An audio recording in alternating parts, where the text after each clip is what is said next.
It's my turn to work on the rear brakes and pads of the 2014 Kia Soul. Basically, I'm going to break down what tools we use to get this job done. So to start off, we have a breaker bar with a 14mm socket on it.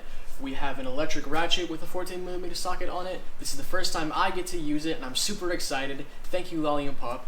We have a pry bar just in case we struggle to get the caliper out of the bracket. We use a bungee just in case, to hold the caliper up so we don't stretch the brake line. We have an impact with number 3 Phillips bit on it just to remove the screws on the rotor. We have some hammers in case the rotor gets stubborn, and we have the piston tool to put the piston back in when we get the job done. Alright, so let's get started. Okay, so here we are. Ashton's got the breaker bar and a 14mm. Very similar on the front. We're going to go ahead and pull the screws or just break the screws loose, the bolts loose, that is holding on the caliper.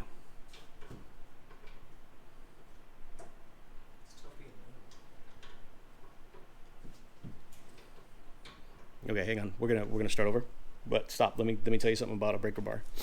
So you've got a 6-point socket, right? Okay, because the angle right now is it's down, and you need to push down to loosen it. Yeah. Okay, so so if you flip, but you can't get it up any higher because of the fender and everything else, right? Yeah. If you flip the socket to the other side of the breaker bar, you've changed the angle. And no, put the handle over here. It's now not at the same angle, I would assume. It is. Okay, so yeah, you probably have to go up on the top side then. That 6-point isn't, it's a little bit different. Yeah. But you can probably go up on top as well. Do you have a small breaker? Well, a small breaker then defeats the purpose, because then you don't have the leverage. Yeah, so one of the things that Brandon, we did run into, if you hit try not to hit the flashlight. If you do, just say, all right, when you knock the flashlight down, put it back up so you can see what you're doing, Yeah. All right, so go ahead and pull it out, and let's, I'm going to start over. Okay, Ashton has the breaker bar with a 14mm socket on it, and he is going to remove the bolts that are holding the caliper into the bracket. So starting with the top one, just break them loose with the breaker bar, and then we'll use the ratchet, the electric ratchet, to remove them.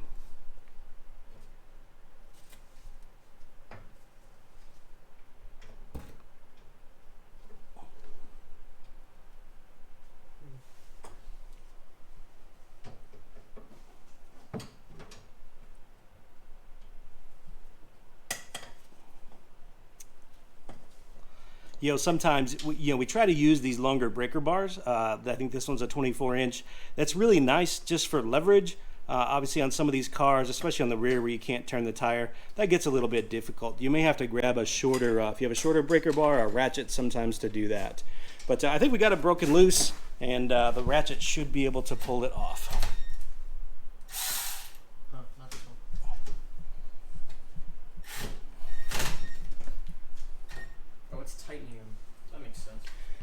Yeah, so when you're using ratchets, it's a really good idea to make sure that you're going the right direction. I'm new to this. Yeah, it's a new tool. So right on the back of the socket, it's just like a regular ratchet. Oh, okay. There you go. New tools. Always a good time to learn how to use them.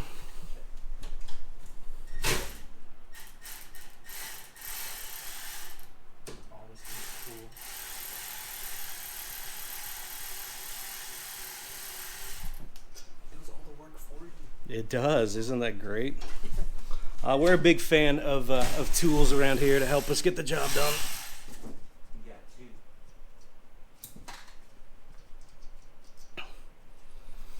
Okay, so those bolts are out. We usually try to set the bolts off to the side, kind of where we have the jack stands, just so they don't get kicked around the garage.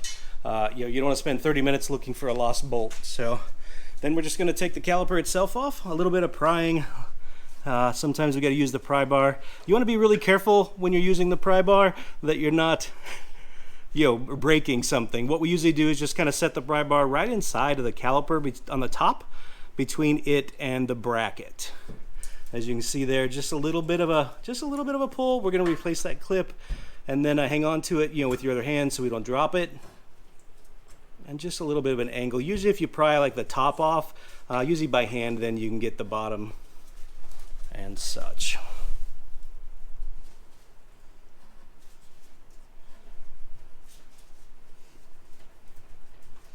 Okay, let's try the pry bar again on the top, and just use it with so hold it with one hand. Make sure we hang onto the caliper, and just kind of pry it out there. There we go. Comes right off.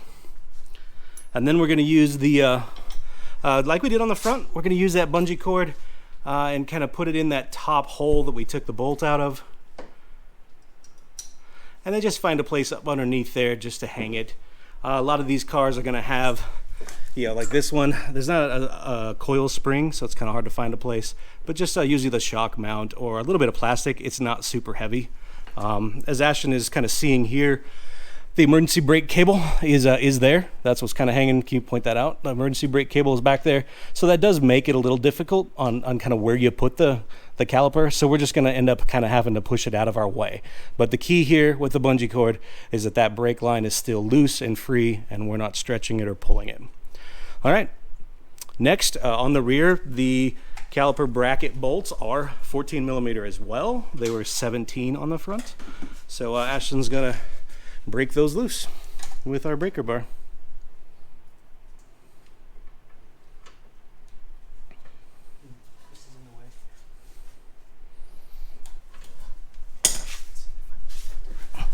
Well, I don't think we're gonna have another spot because of the nature. So let's just. So I'm gonna give Ashton a hand here. You can do this by yourself. Sometimes just push this out of the way with your hand and stuff. But yeah.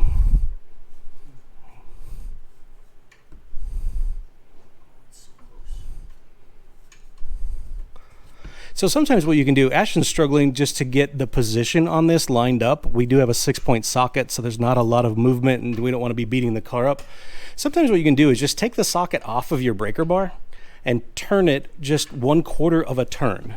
Sockets have 4 points on it. If you turn 1/4 of a turn, you're going to, depending upon the type of socket you have, you may have a little bit different angle, and that'll help you kind of get on there. A little bit of pressure down on that breaker bar to break the bolt loose. Again, the breaker bar, that's the point. Just break the bolt loose.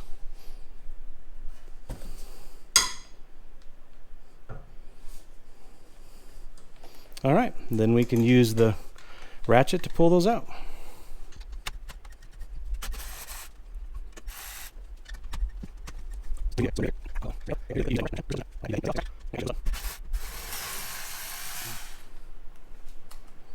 All right, so we have those two bolts off. And that caliper bracket should just slip on off the rotor here. You may need to use again the pry bar. Now in this car, we've decided that we are going to replace these rotors. If you're not replacing the rotors, you'd still want to kind of pry right in this area. So as you can see, we're putting it right at the edge of the rotor here, right on that outside edge, so that we don't want to mar up the front surface where the pads are going to sit. You have the same surface on the back. We don't want to put any, if you're saving the rotor, you don't want to make any damage there, any nicks or anything like that. So just right there at the edge, a little bit of pry, hang on to it with your free hand, and just kind of work it off. As you can see, Ashton's got his other hand there on the okay, so now let's just I need to point something out. This is kind of a little mistake that we make sometimes when we're starting to work on cars.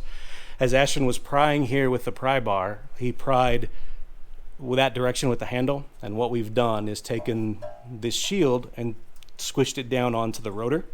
What we should do always when you're prying like that is, if we could have moved the handle the other way, that still would have pried out on the bracket, and we would not have smashed that dust shield down. It is just a dust shield. We'll fix that up when we get this rotor off.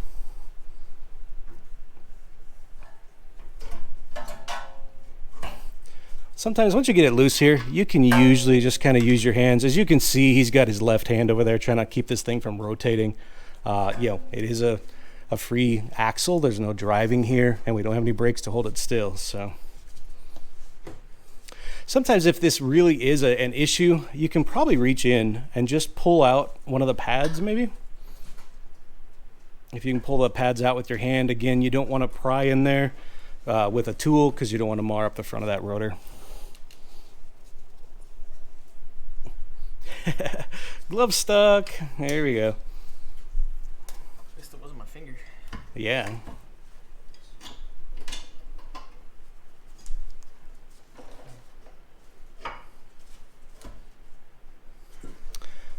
So let's try, Ash.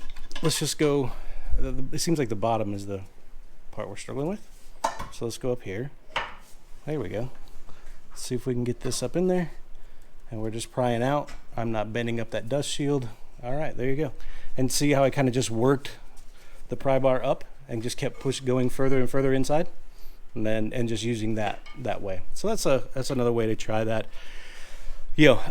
Sometimes working with tools really is an art form. You just kind of learn what they can and cannot do. So that's right. That's what we're doing here in Key Road Garage, is learning how to do things we've never done before. So now we're going to go ahead and just like on the front from the factory, we've got these two screws that are holding that rotor on. They do that so it goes down the assembly line without dropping them. You can kind of see the paint marks here. That was somebody at the factory saying, yep, the screws are there. So remember, before we start doing this, you want to make sure that you hold in tight on the back of your impact. Make sure it's going the right direction. Definitely want a number 3, because if we strip these screws, we do have to drill them out. It's going to take a little bit of time. It isn't the end of the world, but it is just time, and if you don't have a drill bit that'll do it, you got to run to the hardware store. So just push on in and pop that loose. There we go. That one came out real nice. And then we just got 2 of them on here. Again, we're going to hold into the impact while we hit the button. All right, number 2 is out. There we go. Setting the bolts over by the jack stands so we're not kicking them around.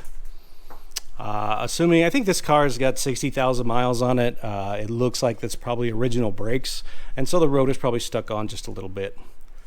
So what we'll do is take our hammer. We are replacing this rotor.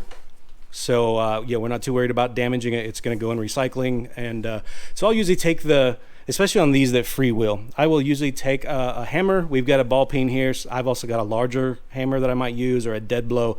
I'll usually smack, on the back, and then rotate 180 and smack it again, which would be, what used to be at the front.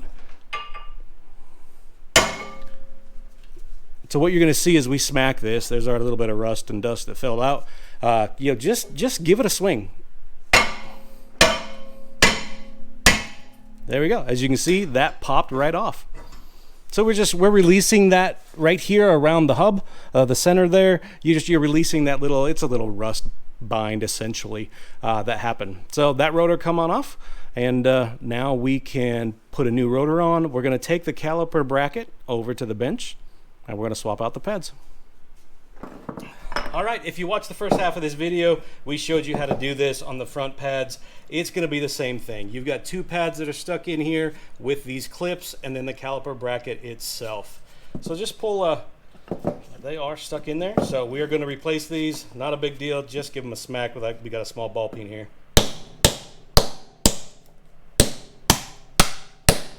And that one's free, and that one is free. As you can see, this had plenty of pad on it. We decided to change it. The family here, on the one side we had plenty of pad. This one is getting a bit thin. That's less than 50%, kind of about down to where you want to change it. And family brought it to us. Daughter's heading back to college, so said, let's go ahead and change that. As you can see, this pad did come loose as we smacked it. So I think it was really smart that we went ahead and changed these pads out when we had the car. So those go to the side.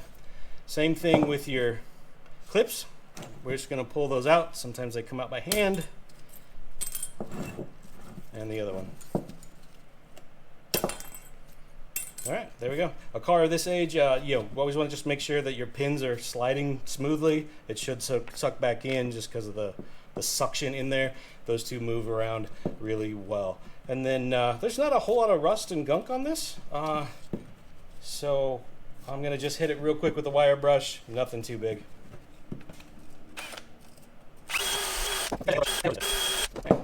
So from AutoZone, like I said, the Elite pads last time as well, we buy those. They have a lifetime warranty.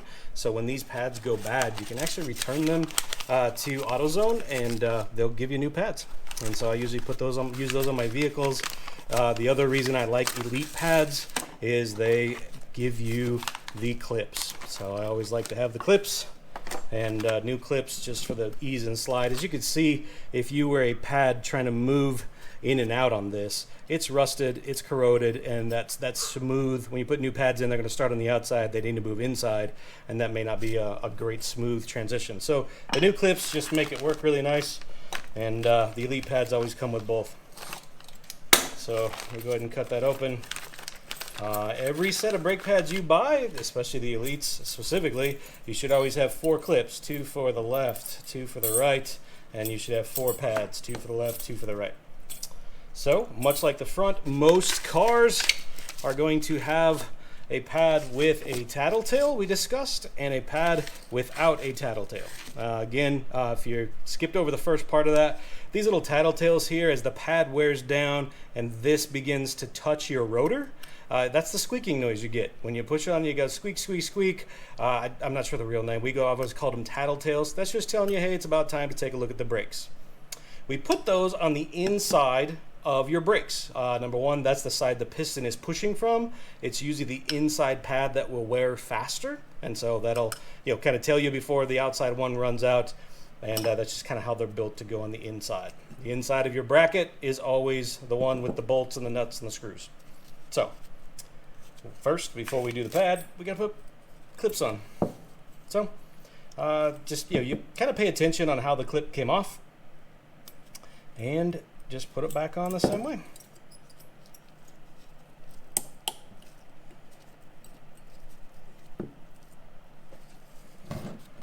Similar to on the front, I will use a large flat tip and just kind of push those down to get that clip seated in the channel that the pad's going to run in.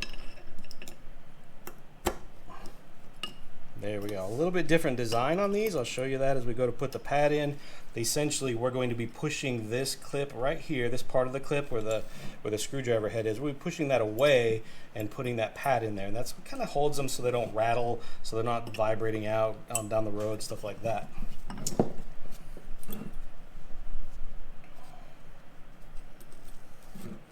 Same thing here, other side.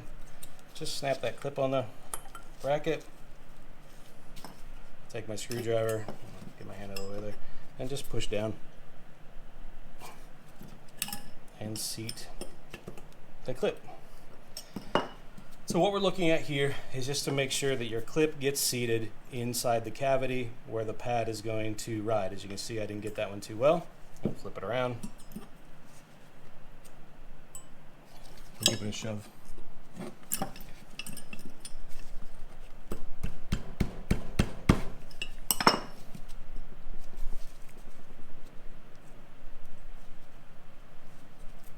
All right, I think we'll be okay. That pad will push that in.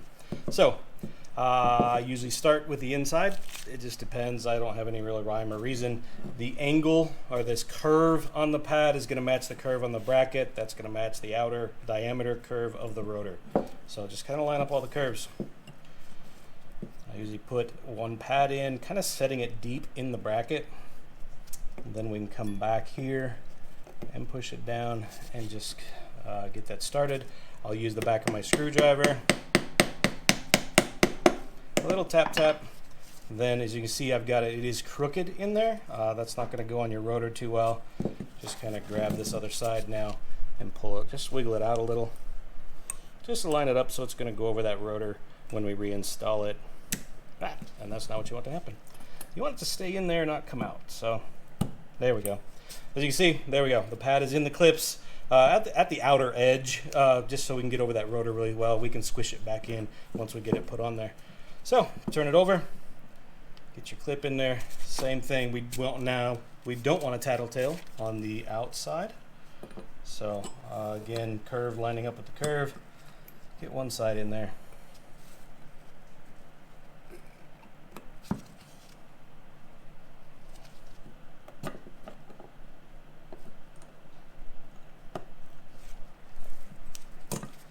Come on.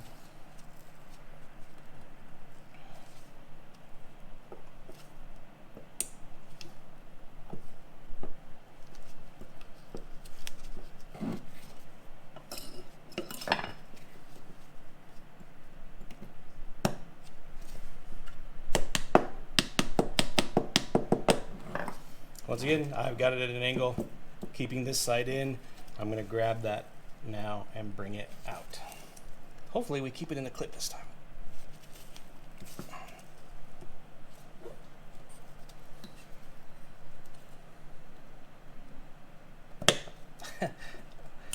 fail. We did not keep it in the clip.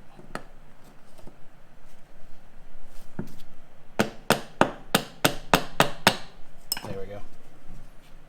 All right, we got that pad just inside the bracket, as far apart as we possibly can. It's on the outside of the clips, and then we'll go put this back on the car. So before we can put that bracket back on the car, we do need to put a new rotor on. And so something I always check every once in a while, you know, you just get some bad inventory, the wrong inventory. So before you break that plastic, go to that box. Before you break the plastic on your new rotor, it's just easier to return it if it's the wrong item. Go ahead and take the rotor. This is the rear one that we just took off. Take the rotors, and you want to compare two things. Number one, just make sure it is roughly the same outer diameter. That looks about right. You also want to check, is it about the same thickness? Your used rotor is always going to be a little bit thinner, but you know, just make sure outer diameter about the same thickness. And then I turn them around, and you're just kind of making sure that that inner hub is about the same size as well. So as you're comparing that diameter of the hub here, just about the same. And then just one more thing to check briefly. As you can see, we've got 5 holes for our lugs where the lug nuts hold the wheel on, and the 2 holes for the screws that came from the factory. And you just want to double check. Just make sure you got something similar. We got 5 lug holes. We've got 2 holes from the factory. This looks pretty much, this looks like the same rotor. So we're good to go. Then you can go ahead and unpack that. These rotors come with an anti-corrosion coating on them. That's why they look black. There is a piece of paper that comes with the rotor, and it's going to be right here on the back. You can read that. Essentially what that is telling you is it's going to tell you, hey, look, it's going to be black when you drive it a little while. The pads will wear that coating off right where the braking surface needs to happen. Then everything else is still coated for corrosion protection. And then you've got your braking surface that'll be revealed. The bottom note here does say, you know, so there's a little bit of noise possible during that break-in period. So if you're changing that and you take it for a little drive and you hear kind of something, you know, kind of loud, give it about 10 miles. Drive it about 10 miles and that should go away. So if it doesn't, then you got another issue. But there we go, brand new rotor with a nice little corrosion coating on it. You know, up here in Wisconsin, corrosion, salt on the roads, it's a deal. So I usually purchase, you know, I think these were $10 more. So I usually kind of purchase the just the better rotors. They're gonna last you longer. So all right, let's go put everything on the car. Bonnie isn't really useful when it comes to working on cars, but she certainly likes to make herself known, huh? Shop dog. All right, Bun. Hey, go lay down. Alrighty. She wants to make sure you know where she's at.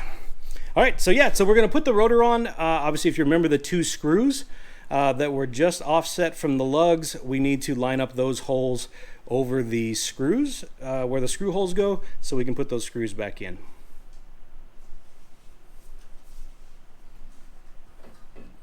So just like on the front, if it doesn't seem to line up, it's probably 180 degrees out. Just flip that around. Yeah, and then just kind of hold that in. Go ahead and start a screw. Those little screws, you want to, you know, like we've said on the front, start every screw you can with your hands as much as possible. 3 or 4, you know, partial turns there just to get things started so we don't strip things out.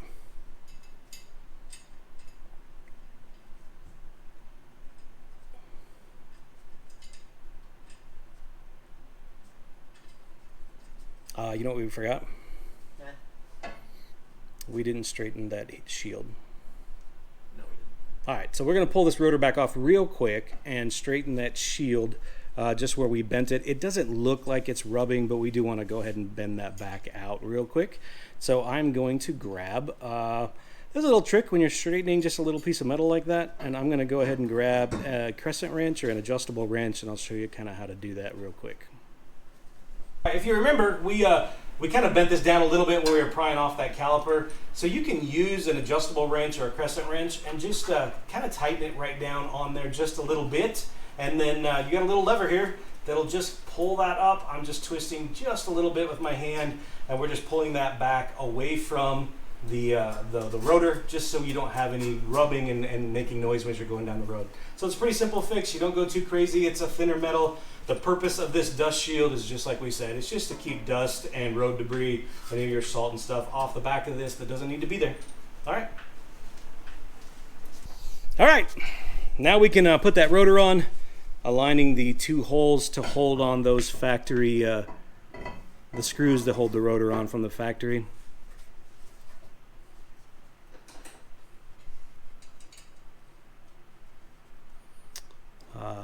Again, kind of the rule we have here at Key Row Garage, start every bolt and nut with your hands, 3 or 4 turns. It's almost virtually impossible to strip a bolt or a nut with your bare hands, so that way we can save our hardware and we don't have to go find new stuff. All right, Ashton's got those started. We're just going to use the impact, and we're not tightening this at all. We're pushing in tight on the back of the impact as you go. As soon as it stops turning, we just kind of stop. There we go. All right, that's on.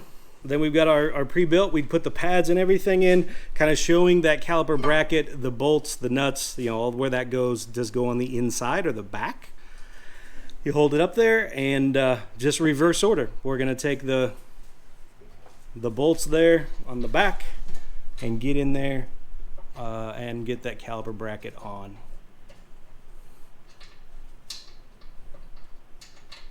You're gonna want to turn that the other way, tightening a bolt. You're turning the bolt. You kind of got to wiggle around just a little bit and just find that hole. Kind of hunt around before you start turning. I think Ash, you need to come up. Oh, you got it? Yeah. All right. So again, 3 or 4 turns. Make sure that bolt is started nice. The nice thing here is once you get one started, the other one's going to line up just by moving in and out on that caliper bracket. Let's see if I can get a good shot in there.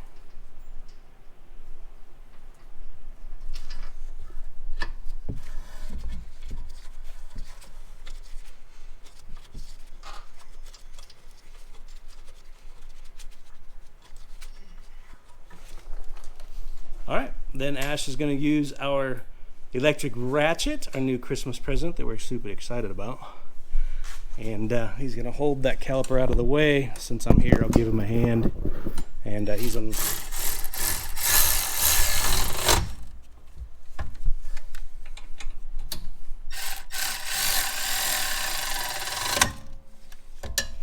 All right, then we're going to use our breaker bar and just snug these bolts up. This is you just want to make sure that these aren't coming loose and coming out. That makes quite a problem.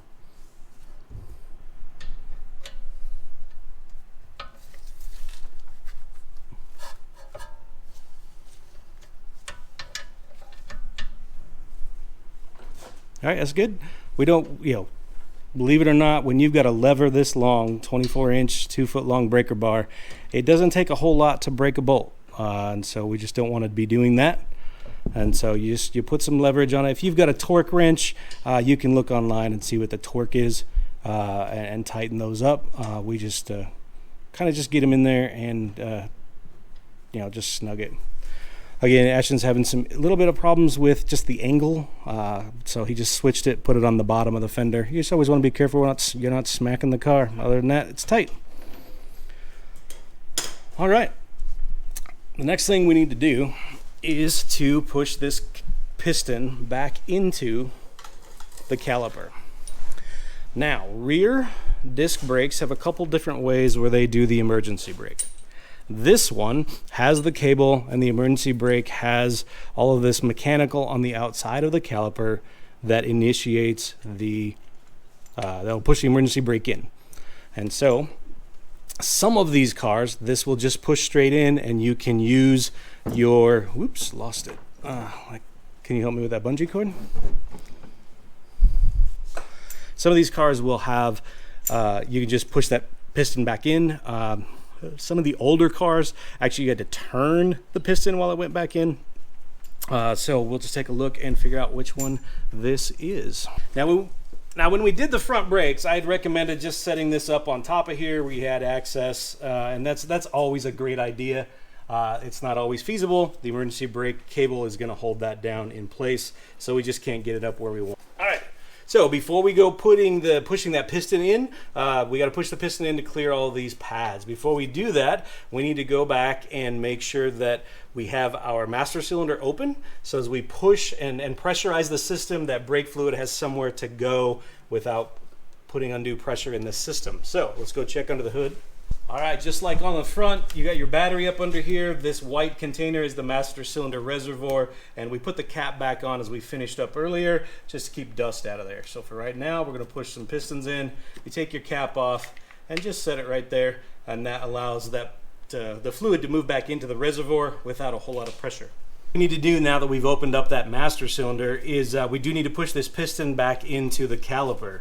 As you can see on these back rear calipers, there's a few different ways manufacturers are going to do the emergency brake. On this one, it's a mechanical emergency brake on the outside of the caliper, and that's the cable and this lever and spring that's happening. So some manufacturers, it looks like Kia is one of them, in order to push the piston back in, it's not a straight just push in. You actually need to turn the piston while you're pushing. And so we have, you can pick them up, you know, I've got a little kit from Harbor Freight that's just it's a disc brake pad and caliper service kit that comes with a lot of different fittings, essentially, that will go on the end of this. And that, you know, it's just gonna sit over those two little magnets, and then these two pins here simply will go into the notches on the inside of, hopefully you can see that well. You've got two little keys right there on the piston itself. I'll put this tool in real quick so you can see. So you just take those two round pins, and that's going to sit on the piston just like that, and that will allow us to turn the piston while we push in. So I'm going to put that on my magnets here. Install it on the piston. Go ahead and tighten everything up.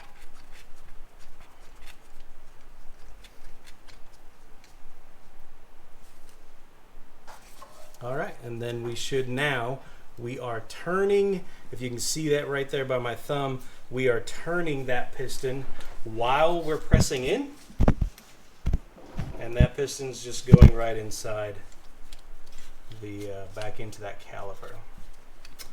In this kit that we have, that little adapter, there's a few different sizes. I kind of guessed at which one it was. It looks like I probably got the wrong one. Let me see if I can find a smaller just little adapter.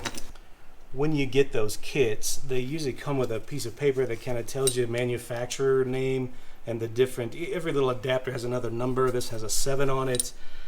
You know, it'll tell you kind of use number 7 for, you know, Kia, if that's the right one. I have lost my piece of paper, so it's a little bit of a guessing game. But I'm going to try the number 7 here and see if that's going to hold just a little bit better. Again, if you can't turn this by hand, you may have a bound up piston, there may be something wrong, and you want to go ahead and that caliper may need to be replaced, and just take a serious look at what you're going on. Should not take, you know, a bunch of pressure or a tool or, you know, any real leverage to make that turn. Just a little bit of, you know, I've just got a little bit of pressure going around in a circle here, and that piston is just going right back in that caliper. Again, once it bottoms out, this isn't a game about tightening anything down. That piston's going to move again. So we bottomed out. I can go ahead and break this loose. Maybe. All right, hand me, I need a adjustable wrench, Crescent, big one.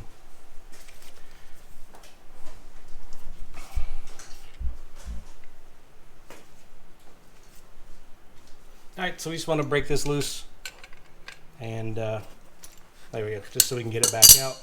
You can turn this piece, and that's not going to turn the piston anymore, and just loosen that on up, and that is going to slip on out. There we go. We've got that piston pushed on back into the brakes, into the caliper itself, and it's ready to go on. So I'm going to go ahead and disconnect the bungee cord, set it over top of my pads, making sure that your pins are on the inside of the bracket, and just kind of line it on up there.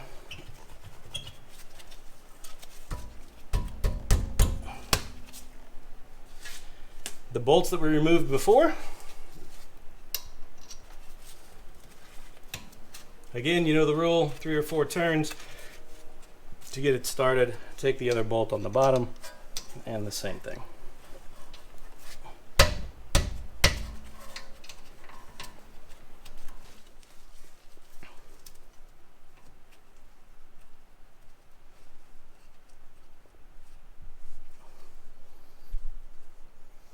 there we go. Got them started. The electric ratchet, I think we're already tightening. Yes, we are. We're going to tighten those up.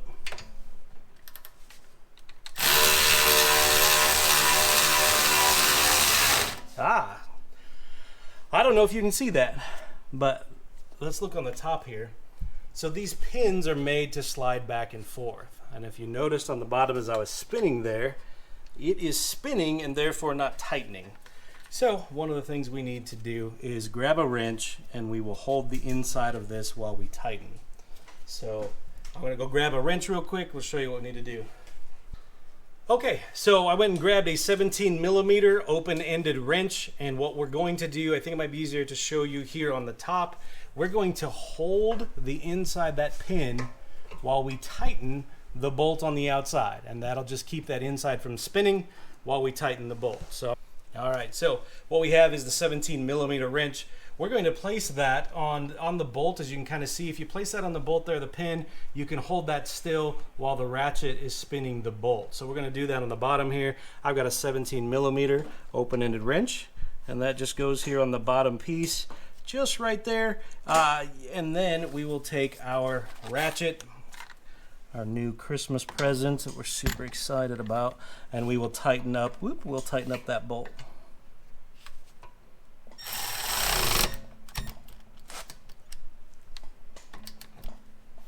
All right, sometimes what happens is if you've got a wider wrench, it may get stuck in between there, and you just gotta kind of pop it out. We didn't have a problem there.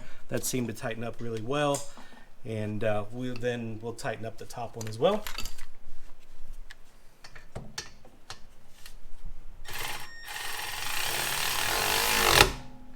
All right, so we got those tight. These don't stand on tools. We're going to take our breaker bar. Again, these are smaller bolts. We're not trying to kill anything. We're just going to snug it up and make sure that it's tight. We don't want bolts coming off flying down the road. Number one, your car is no longer safe because you don't have your brakes bolted up correctly. And number two, you just put a piece of metal bouncing down the road that's going to potentially hit the car behind you and cause some damage. And we just don't want to be doing that. So make my little turn here, get a different angle on that. There we go. We're just tightening a little bit. You don't go crazy. You don't want it to be too tight for the next guy, and you certainly don't want to be breaking bolts.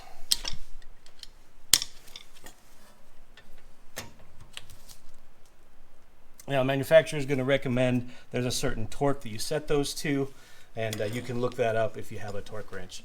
All right, so there we go. We have new pads, we have a new rotor, and this side is done.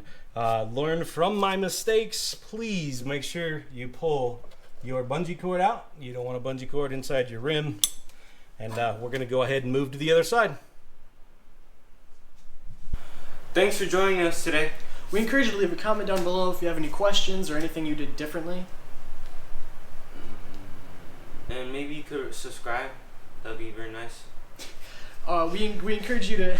Come on.